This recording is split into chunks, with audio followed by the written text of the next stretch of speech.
ডালিম তো অনেক খেলেন, এবার মেশিনটা ঢুকান। ওকে, ঢুকাচ্ছি। ভেতরে ঢুকেছে? হ্যাঁ ঢুকেছে, যতক্ষণ পারেন চালাতে থাকেন। মনে হয় বেশিক্ষণ পারবো না, পানি বের হবে মনে হচ্ছে। এই যা, বেরিয়ে গেল। আপনি তো 1 মিনিটও খেলতে পারলেন না, ঢুকাতে না ঢুকাতেই আউট।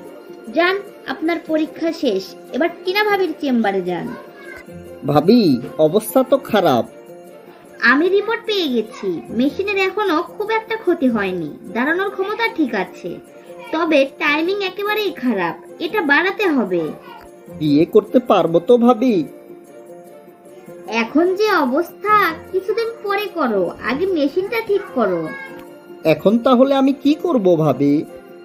এক কাজ করো, তুমি প্রতিদিন সকালে 1 কোয়া কাঁচা রসুন খাবে, আর রাতে ঘুমাতে যাওয়ার আগে একটা কাঁচা পানের মাঝে 1 চামচ মধু, 1 চিমটি কালো জিরা, 1 কোয়া কাঁচা রসুন এবং 1 টুকরা লবঙ্গ দিয়ে চিবিয়ে খাবে।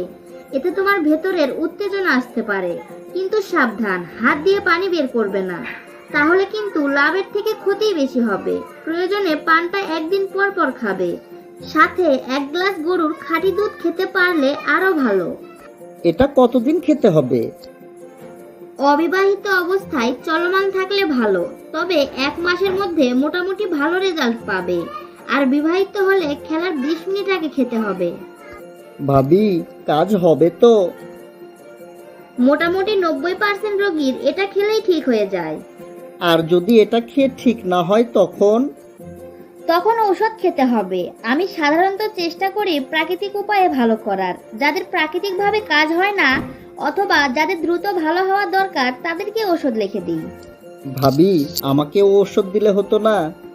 পাবলিক প্লেসে ঔষধ দিলে আমার ডিমান্ড থাকবে না। ঔষধ লেখা নিতে মেসেঞ্জারে যোগাযোগ করতে হবে।